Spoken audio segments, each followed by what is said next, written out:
I don't wait too long because I want to make sure, we get the good information and respect people's time, All right, you did it, Gladys. I see. Yeah, Taking I'd say notes. All right. Um, and Natasha Harrison, Esquire. Thanks for joining us this evening. Hi, thanks for doing this. Yeah, no problem. I think we're gonna go ahead. We're 5 minutes in, but people will jump on as they see fit, and we are just gonna go ahead and get started. So I don't want to belabor the point here. Okay, here we go. Because we have some really good information that we'll be getting tonight, so I kind of want to kick it off. So we'll get started. All righty. Well, thank you all for joining us here tonight. It is Women's History Month, and I wanted to do something especially for the ladies, but even though we may have some fellas joining us as well, but I wanted to specifically focus on the ladies because we are powerhouses. We do a lot for our families. We do a lot in the community. We do a lot for our churches and our educational institutions. And we have to make time for ourselves in more than one way. We have to make sure that we are building and growing wealth for ourselves, right? So whether we do that to pass it down to our children, our grandchildren, and create that generational wealth, or to be active in the community and to build and create in the community, the point is we have to care for ourselves. We have to make sure that we're planning for ourselves. And I was talking with Eleanor, our speaker, earlier. As you look over the statistics, women don't save at the same rate. They don't do the wealth planning at the same rate as men that they should do to make sure we're financially stable. If we lose a spouse or breadwinner, or we are the breadwinner, right? We're the ones bringing home the bacon, but we're not tending to our business to make sure that we're doing all we can do to grow our money in the way that we should. And so I really just wanted to focus on us, to say, hey, ladies, how are you creating that legacy for yourself? How are you making sure you're going to be able to take care of yourself in your latter years? And have a little fun now, but do the proper planning that we need to do. And so we have Eleanor Millwood with us tonight, and she is from Truist. She is a vice president and wealth advisor with Truist, one of our trustee members of the chamber. And Eleanor has extensive experience in wealth management. She, prior to working at Truist, was an area executive for Bank of America. She was a division director at Citibank. She also worked at Wells Fargo, Wachovia Corp. So Miss Millwood has extensive experience in the banking industry and as a wealth advisor. And so she's going to walk us through the very important things that we need to be thinking about as ladies and in general to make sure we're setting ourselves up to create that generational wealth that we want to pass down. So if you would, Eleanor, go ahead and unmute yourself, say hello, and you should be able to share your presentation. Let me get mine down. Let me stop sharing so you can go ahead and share. Go ahead. All right. Okay, can you hear me? I can hear you. You want to push the play button at the top so it'll just show your big screen? Let's see. At the very top, go to above file. And then the little, yep. There you go. Wonderful. Can you hear me? Yes, I can. Good afternoon, everyone. Hi, ladies. It is my pleasure to be here. I'm really, really grateful for this opportunity. I was sharing with Shahiwa when we chatted that this is a passion of mine. You know, I've really been honored to be working for some great companies and helping people manage, grow, and preserve their wealth. But the opportunity to talk to women about how we make those wise decisions is something I'm very passionate about, because as we talk about it, we are always looking about other people And, we're the caregivers, but we're never thinking about ourselves. And in particular, I want to focus with you for the next couple of minutes on a very important topic that makes some of us queasy, but, we have to think about it because we have time on our side. It doesn't matter how much time we have, every single minute we focus on this area, it's an important thing. So I want to talk to us as women about preparing for retirement. And if you think about retirement, depending on your age, and I've worked with clients in many, many decades, I either have people who think that's way off, I don't need to think about it, or I have people who say it's too late, I'm just going to go live with my children. And then I have the ones in the middle that, I'm putting my kids through college and I'm paying off the mortgage, and when the budget doesn't allow me to do anything. But my challenge to us this evening is to say that as we think about retirement, it's planning for certainty about something that we are uncertain about, but with knowledge and a strategy, we cannot make it as scary as it needs to be. Because if we really think about it, ladies, retirement has changed. When my mom was planning to retire in the 80s, early 80s, it was the end of her work life. And so her thought process was, I'm done working and I am now going to retire. So it signaled the end of something. But now, retirement now is not the end of something. For many, many people, it's a whole new chapter of life. It means, you can move to choice because we're living longer, we're living healthier lives, we're making different choices.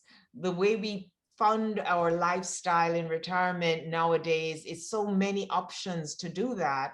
But more importantly, many of us are choosing to stay in the workplace for many, many more years than we used to think we needed to.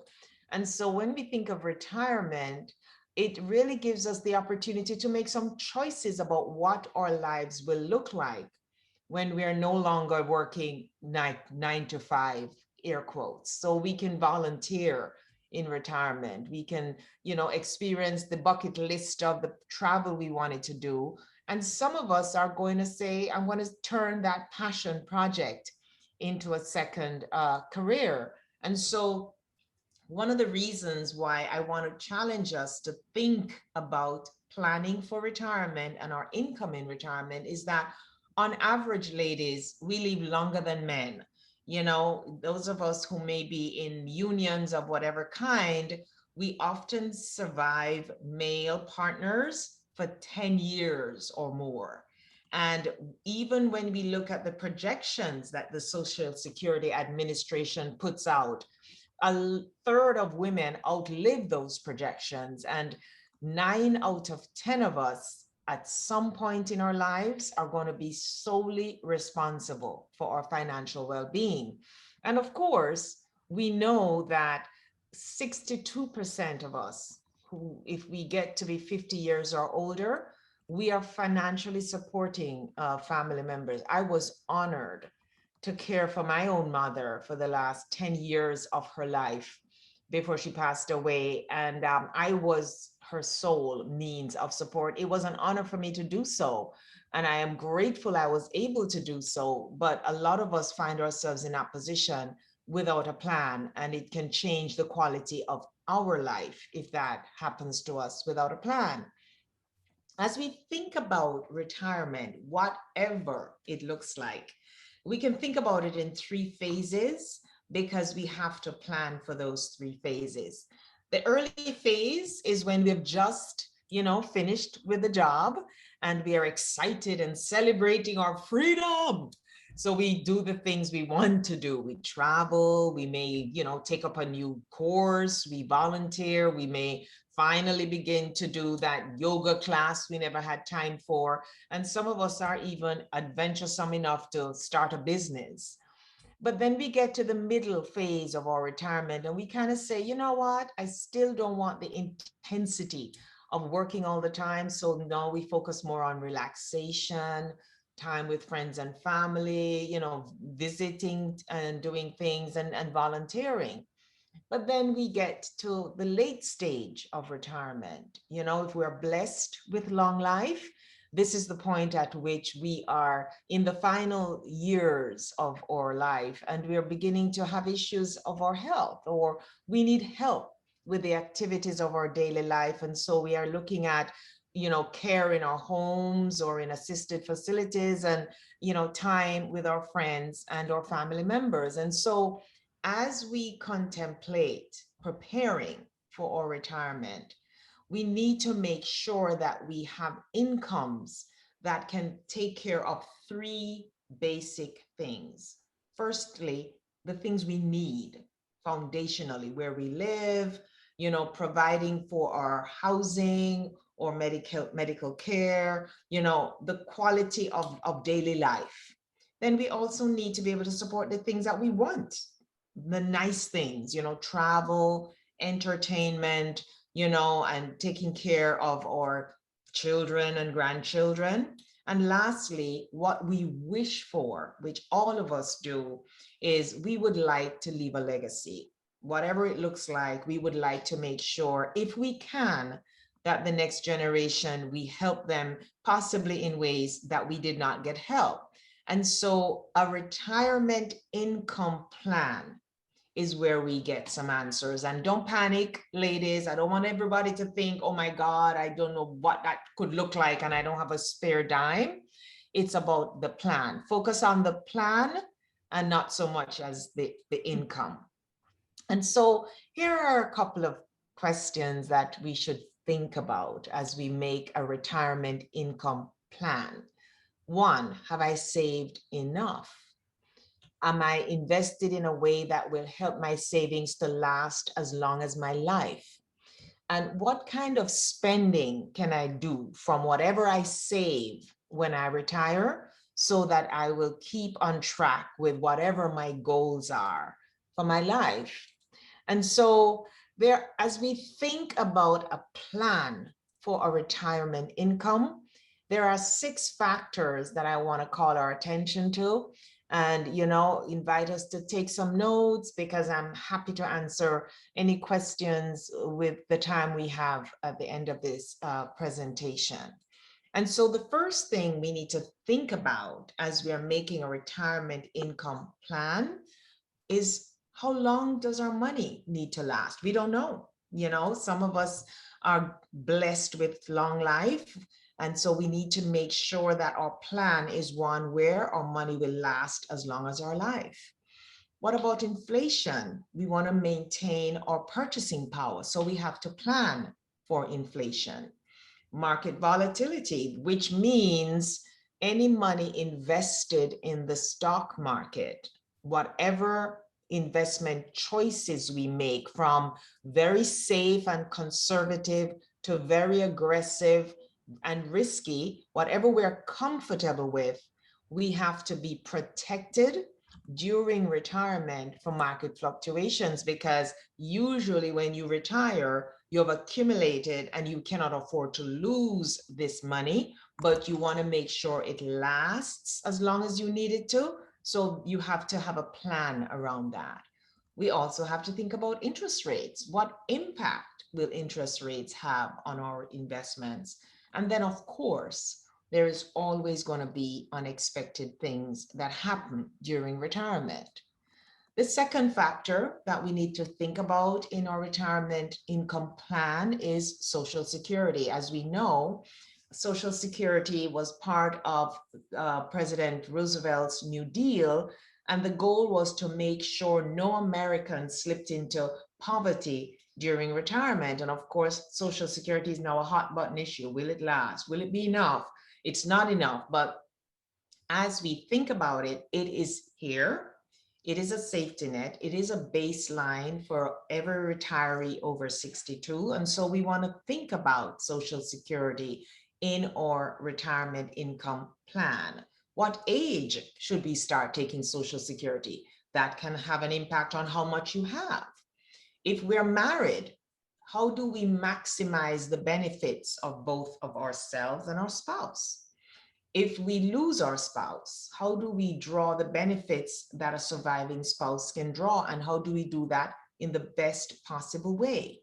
If we are married and then divorced, did you know if you're married for 10 years or more, you can get the benefits of your ex-spouse Social Security?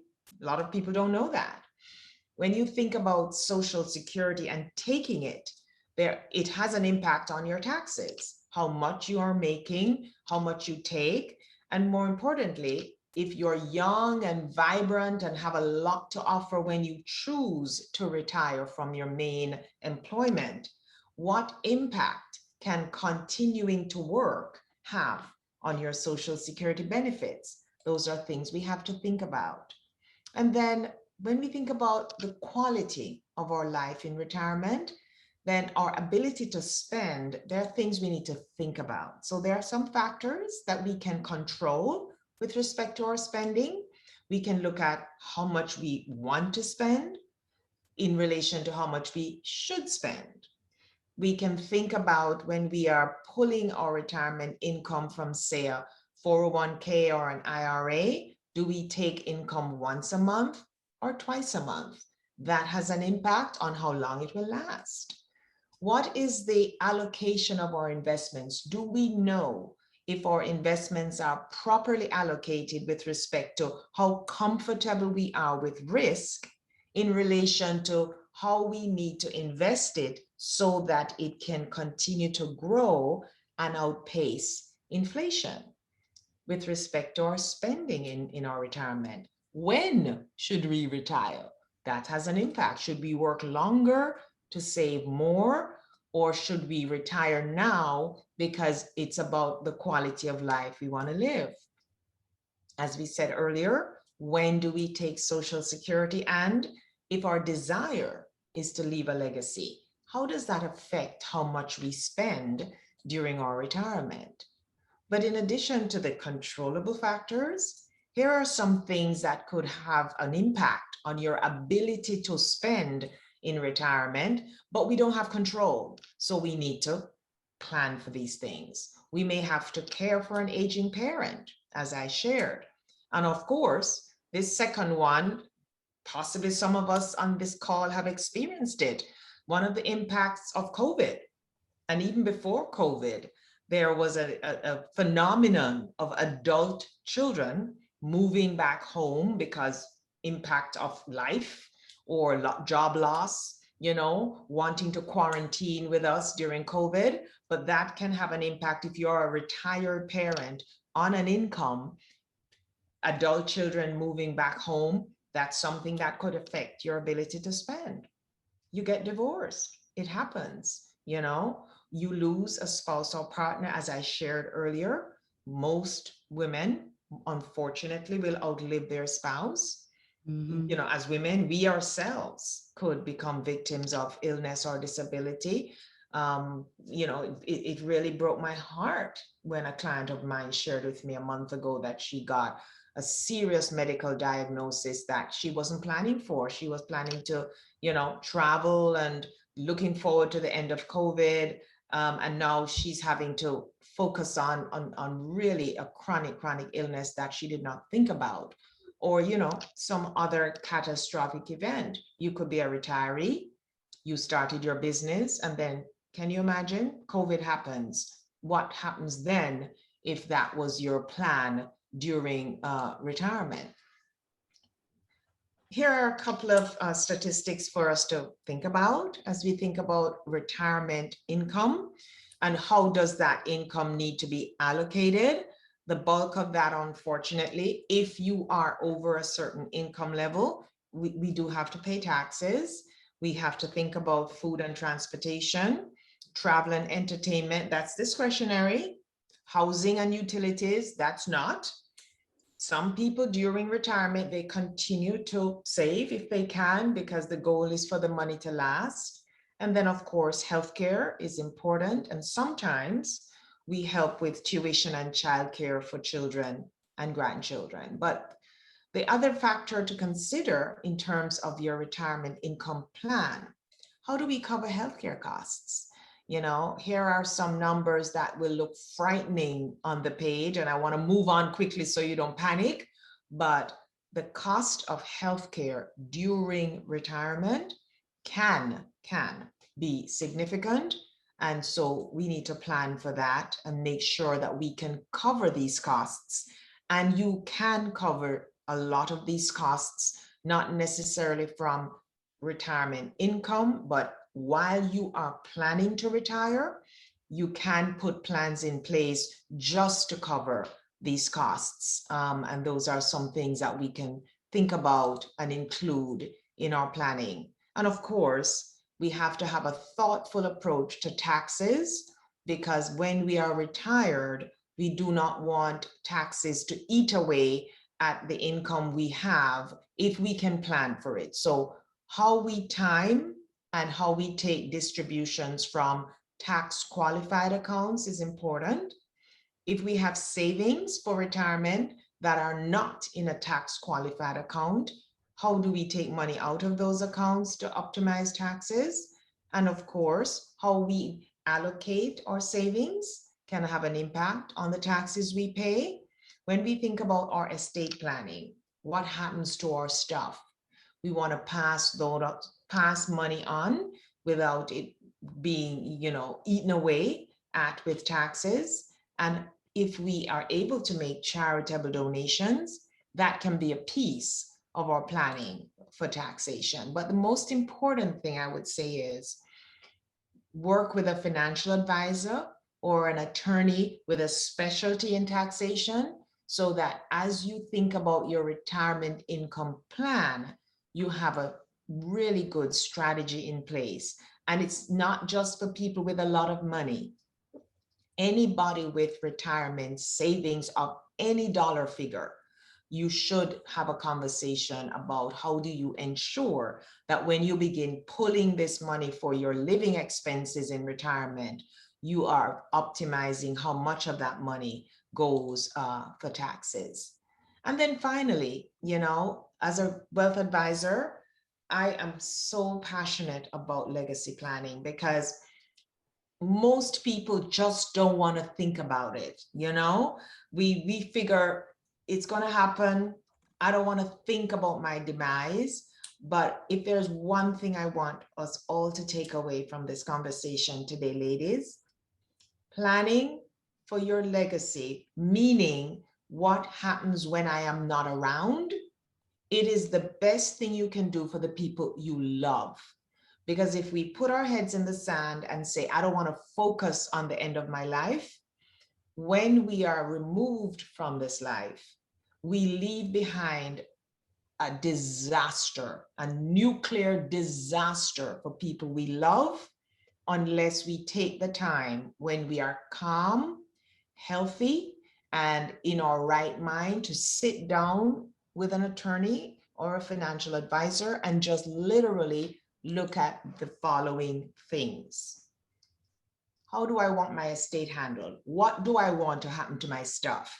Because something is going to happen to your stuff, and it's better that you determine it rather than have an attorney or the courts determine it for you.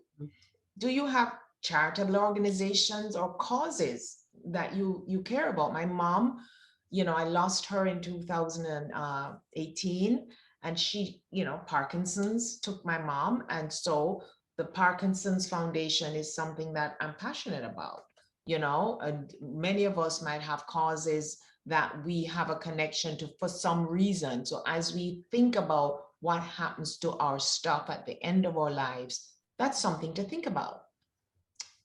Number 3, have you planned for, but more importantly, communicated your final wishes?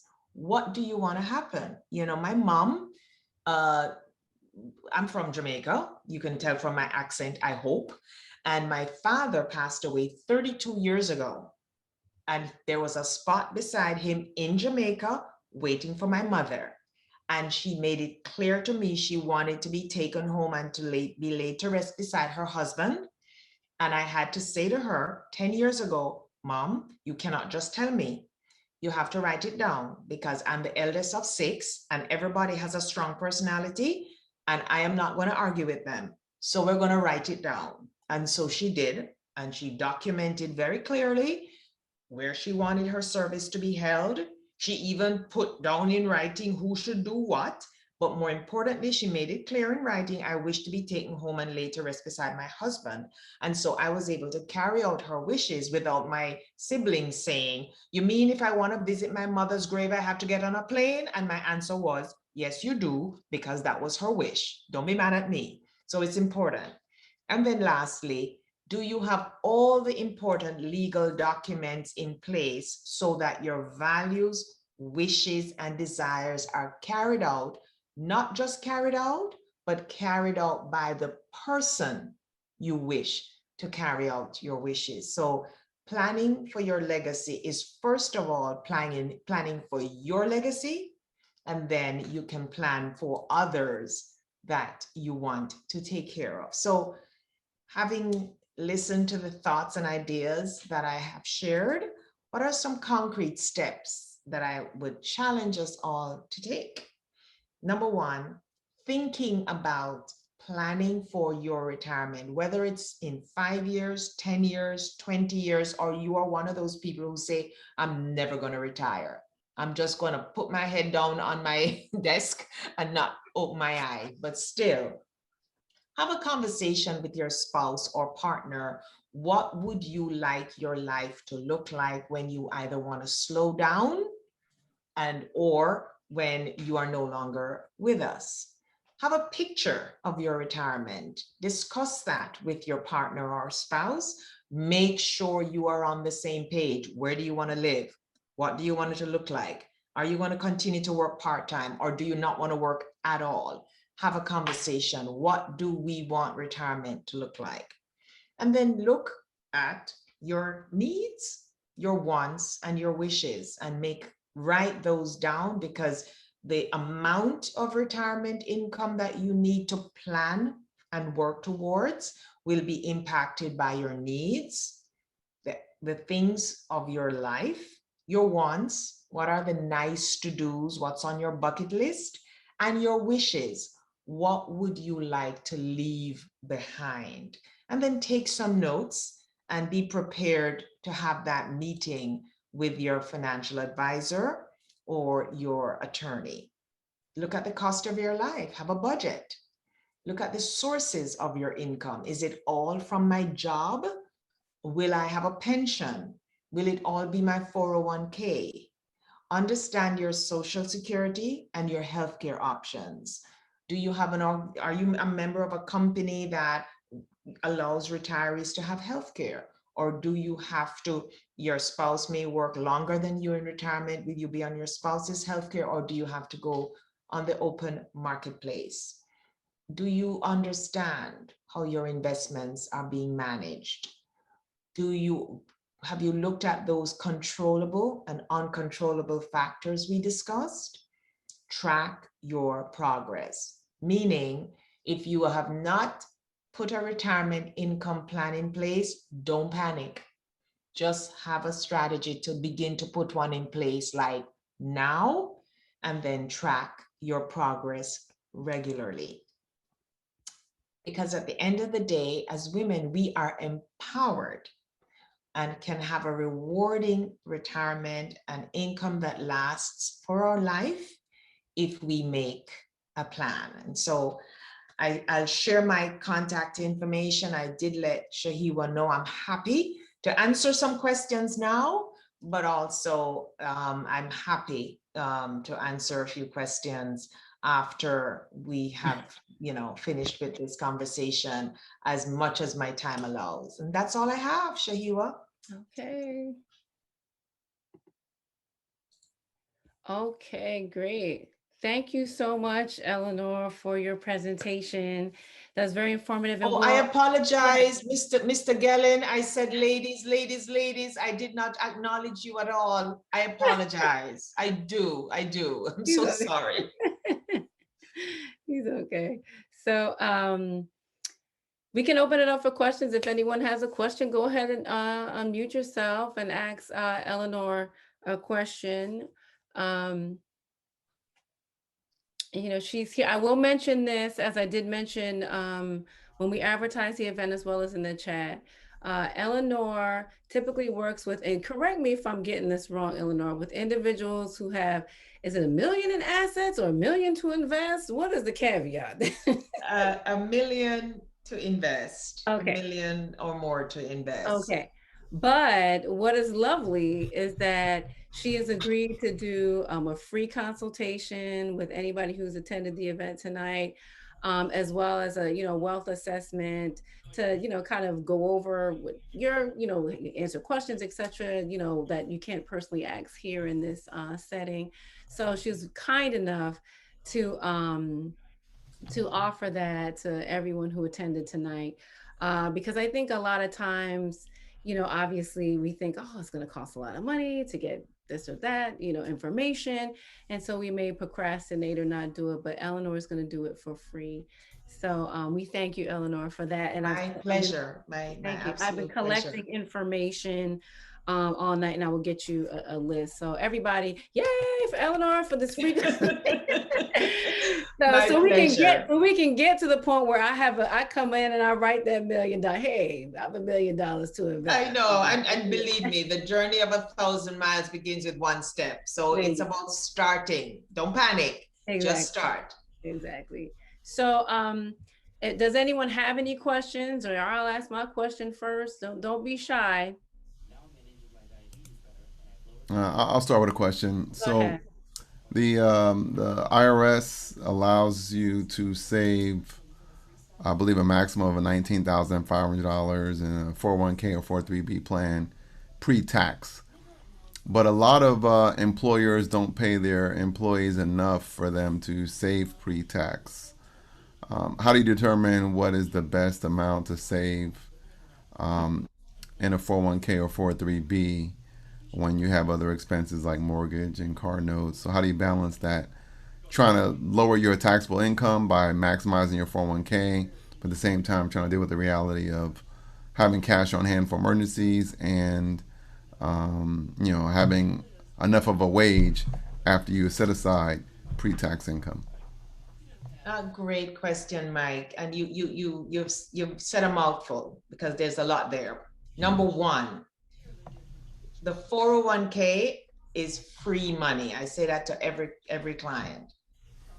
Employers will match whatever you save up to 6%. I've seen some match 3, some match 4, some match 6. So if you put in 3% of your pre-tax income, it becomes 6 in a 401k. So that's the first place to save for retirement. And because it's pre-tax, the impact on your take-home pay, the difference between, say, saving 3% and 5%, you would be shocked how little difference in your take-home pay. But because of the compounding effect of that money being saved, and then next month it's saved and added, and of course, every employer has to give you options to grow that money. And so they give you choices that you can make, and they are required by law to give you people who can answer questions and give you suggestions. So start there with the 401k.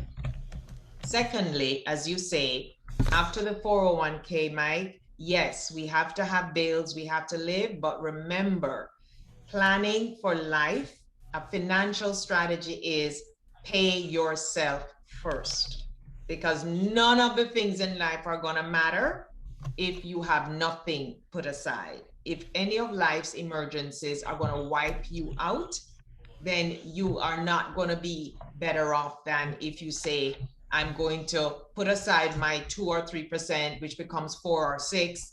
And then I'm going to put aside, my son is 32. He just graduated nursing school. He's starting out. His 401k, he's contributing 3%, getting 6. His emergency account, guess how much he's saving every pay period? $25. That's what he can afford, but it's going to compound and add up. Before he knows it, he'll have $1,000. So it's about what can he afford. So my challenge to every one of my clients at whatever stage, sit down and come up with, as you say, needs, wishes, wants. What do I need? I have to live somewhere, my housing. The home has to be habitable, my utilities. I have to be able to function, so I need to eat. And then I need to be able to get around, so transportation. That's it. After you have covered those things, what is left? From what is left, at least 10% of that should go into your emergency savings account. And then the rest of that is your wishes. That's how you plan Okay. for 401k plus savings plus the rest of your life. Does that make sense, Mike? Awesome. Yeah, and then for the entrepreneurs here, the IRS allows you to save like $57,000 a month, or I mean a year, in retirement contributions.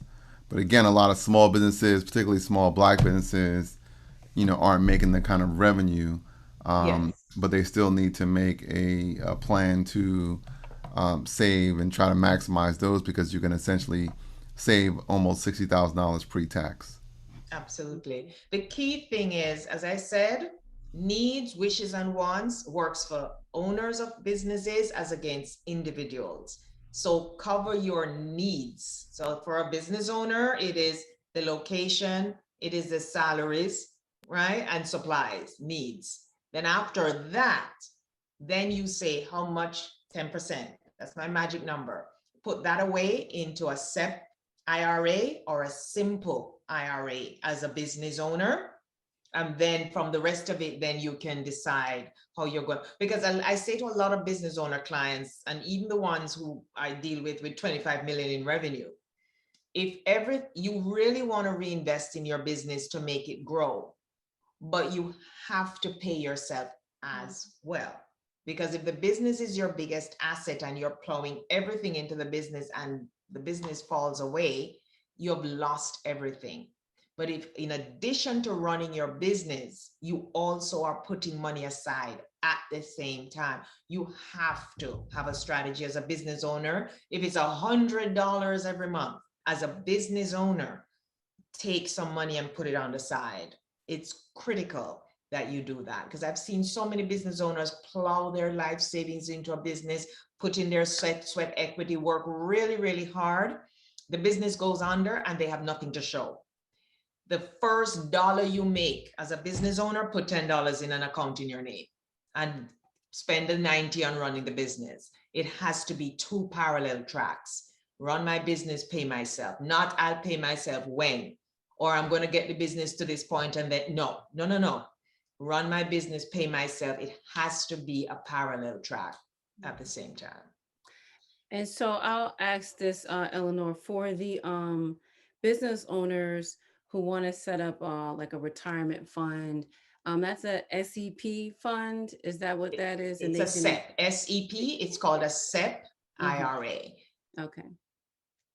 Just so everybody knows, you all should have one. Be putting money Yes, in that. because Uh, for an employee, it's a regular IRA and you are allowed a maximum of $6,500 a year. But if you're a business owner, you can put a maximum of between 15 and $18,000 a year in your retirement. And don't say I don't have that kind of money, but as your business grows, you can increase it up to that point. But all of that will be growing tax deferred. So that's almost your own 401k, for want of a better word. right, right. Okay. And I remember when I worked in the federal government, I think the individual max is about $19,000 now if I work somewhere. But as a business owner, it's what, 50 or $55,000, Yes, depending on your income. It has to be commensurate with your that's income. correct. But yeah, you can save up to that amount. That's I correct. have a question in the chat from Renee. I don't know if Renee wants to ask it, but she's asking if you do wills. but I, Okay, so let me explain. Hi, Renee, how are you? yeah, hey Renee. I can see you. So, as a wealth advisor, in order to allow me to really operate by what's called the fiduciary standard, meaning I act always in the best interest of my clients, my bank I do not deliver any service. My job is to meet with the client, understand exactly what their situation is, develop a strategy with them, and then help them to find the right expert. Okay. So I don't do any service because my job is to be on the same side of the table with my client. So if you are my client, I go with you to the attorney because you may not know what to ask the attorney when he's doing your will. So Got it. my job is to be your advocate when Okay. you need. So you and I would meet and we would discuss your situation. And I would say to you, to plan for your legacy, here are the documents you need. Okay. Now let's go find the attorney. Does that make sense? Yes. But there's a conflict of interest. If I am telling you what to do and then I'm going to deliver it, you Got it. don't know if I'm telling you something you don't need so I can make more money. Right. So the bank does not want me delivering any service so that the clients never feel like I'm telling you to do something because I'm going to make money. Got it. Makes sense. Make Thank sense? you. Yes. Thank you for that question, Renee. I will say, as a chamber, we've done sessions in the past on wills and trusts. We actually did one last year in May and September.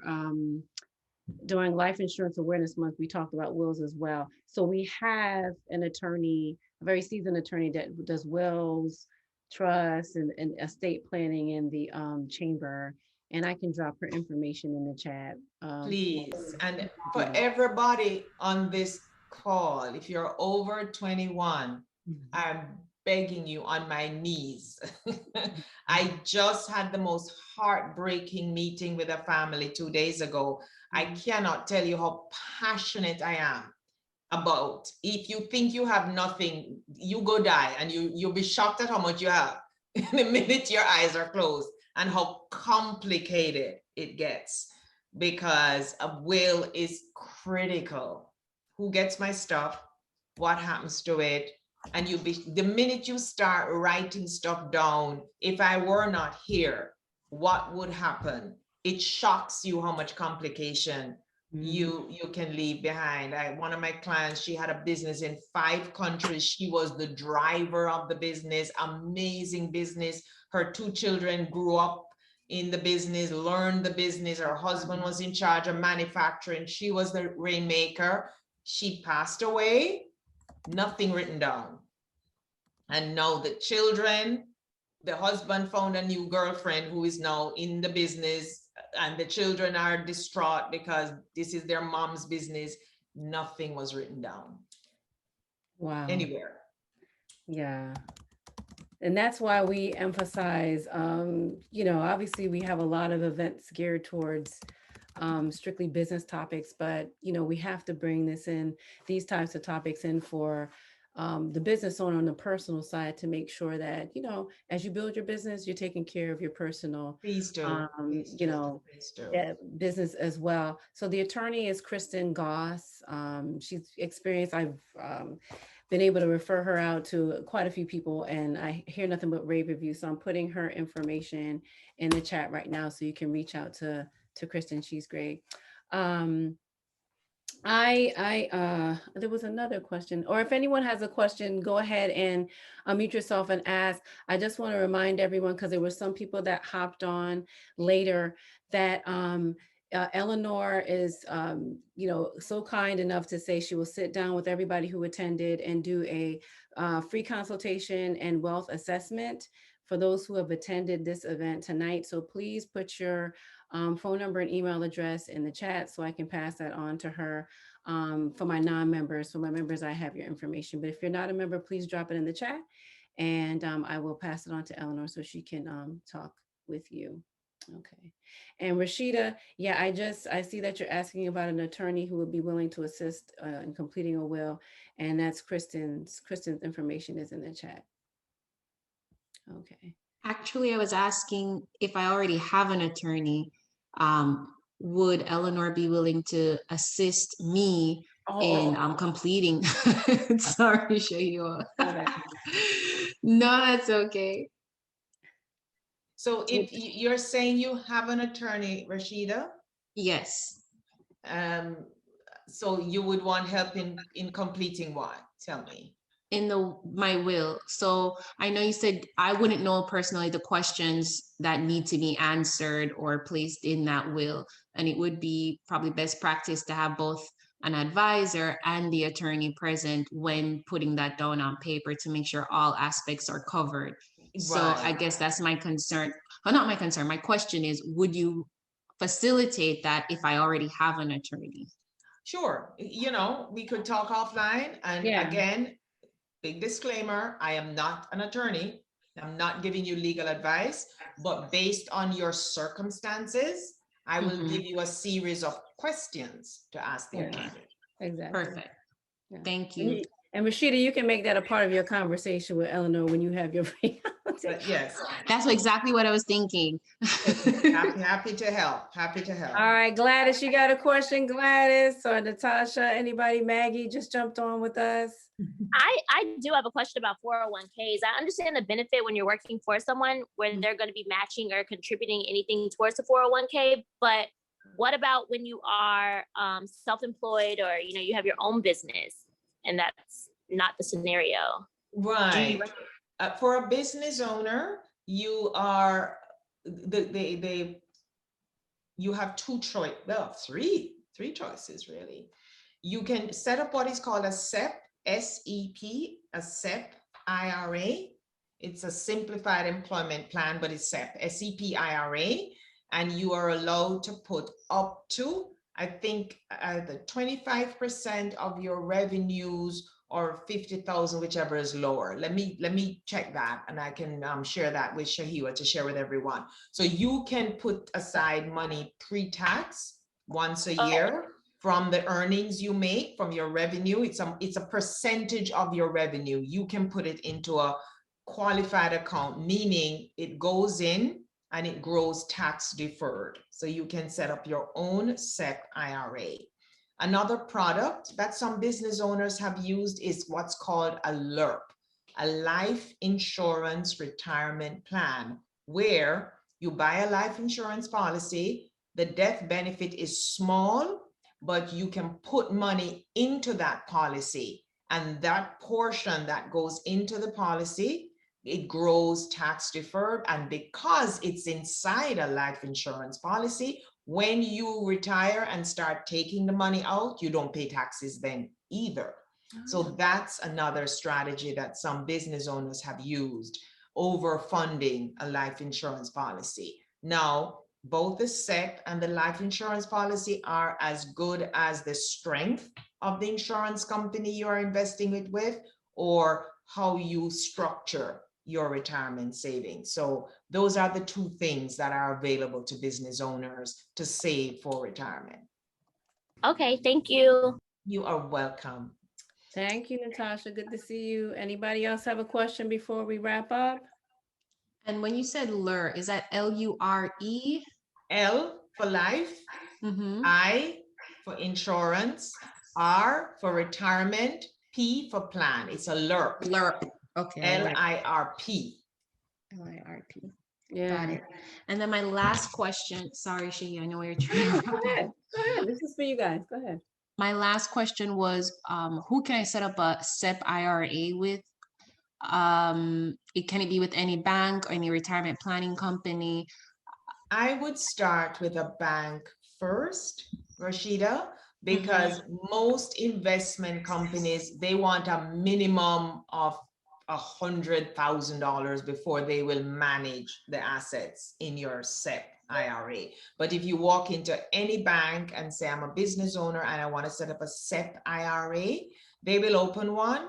They will keep the money in the money market while it's growing, because if you say, okay, I'm going to start my SEP IRA with $100 or $500 or $1,000, 10,000, but anything below 50,000, then an investment person is not going to manage that, because they're going to charge you a fee and it's too small to make the fee fair. So start with a regular bank, build it up until you get to like 25,000. And then you talk, and even in the bank, they will put you in touch with an investment person to help you to manage the assets when they get to about 10 to 25,000 is where it makes sense for you to invest. for the long term. But you're young, so you can start, and again, by 25,000, you can go into what's called a exchange traded fund, low costs. You just mirror the S&P 500. You don't even have to think about it, just forget it. And when you wake up at 60, you'll be shocked at what it looks like. I like how that sounds. And I have one last question for you. I saw that you had Truist under your name on the opening of the presentation. That's Truist Bank, correct? Yes, Truist, BB&T and SunTrust Bank merged a year ago, and so it's Truist. That's perfect, because that's where I bank for my business. So I'd Good. love to talk to you, because I want to open up a SEP account and talk about some additional Good things I job. have. Good job. This is why we have our meetings. We got to make you practice. Go, Rashida. Go, Renee, I saw your hand. Go ahead. I have one more quick question. I'm confused about the numbers. We're able to put aside up to 50K, or was it 15? I heard maximum of 15 and 18. Yes, some people get confused. 15 is the 401k, but in the SEP IRA, it's 25% of revenue up to. The numbers change for 2020 with the IRS new guidelines. So I'm going to share the actual numbers with Shahiwa so she can blast it to the members. I'll put it out. I think the last time I checked, obviously she's saying up to a certain amount because it depends on, that where that 25% is, but and your income that you're paying yourself. But I think the last time I checked, it was like 50,000. So obviously the IRS code is geared towards people who own a business, because if you're employed by someone, that number is a lot lower at, absolutely. Like I said, I think it was a 19,000 or 19,500 or something like that. So you see that huge difference in the ability to save for yourself. I did want to ask if anyone on the call already has a SEP with their for their company, and if they wanted to share their experience and how they're able to save, just to share that with the group tonight if you have a SEP. This is Gladys talking. Go ahead, I have a simple IRA that I put money in too. Okay, nice. Yeah, the simple IRA, thank you for that, Gladys. The simple IRA has been phased out. If you have one, stay there. Now what's available is the SEP, and the contribution limits for 2021 for the SEP IRA, you can put, as I said, 25% of the net income of your business up to $58,000 a year.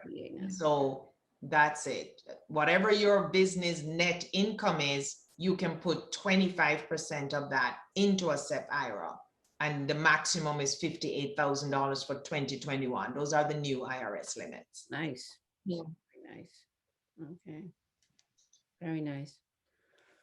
Do you have to choose between the two, either the 401k or the SEP? No, you can have both. Okay. You can have both. It's just that, let me be honest, Renee, for a small business owner, the 401k is completely prohibitive, because the 401k, you have to have a certain number of participants. You have to have administrative charges. How you can invest it is, it's a different strategy. So a 401k, if you have less than 30 employees, it's totally cost prohibitive. It doesn't make any sense. Okay.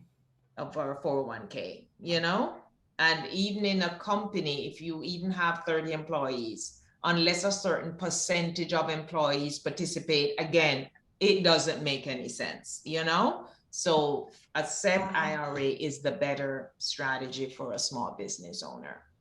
Okay. I bank with BB&T as well. Well, hello. Sorry. Thank you for your business, ladies. We appreciate it. 7:00. Okay. Yep. I was just finishing another webinar. Okay.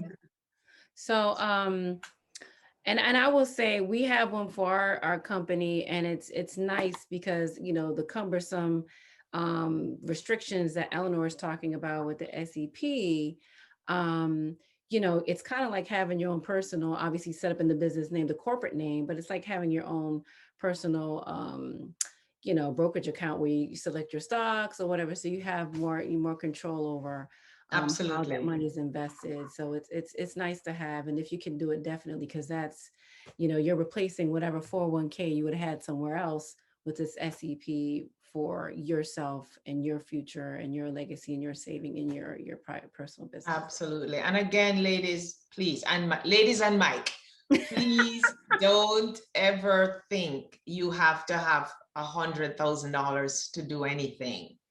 If it start, time just disappears. It's shocking. Just start. If it's $100 and then you get a windfall, you put 1,000 and you look up one day, you have $20,000. But if you're waiting, please, I cannot stress it enough. My daughter, when she graduated college 10 years ago, and I told her to set up an IRA, and she put her $50 every pay period. And she called me the other day, Mommy, I have $10,000. Oh my God. Nice. To her, it's like, oh my God, how could this happen? I'm like, Exactly. $50 every 2 weeks over 10 years that you don't touch. Then that's what happens, So just start. Don't be intimidated. Nice. Well, thank you. I'm going to hold to my promise. We do these power hours of information. Thank you.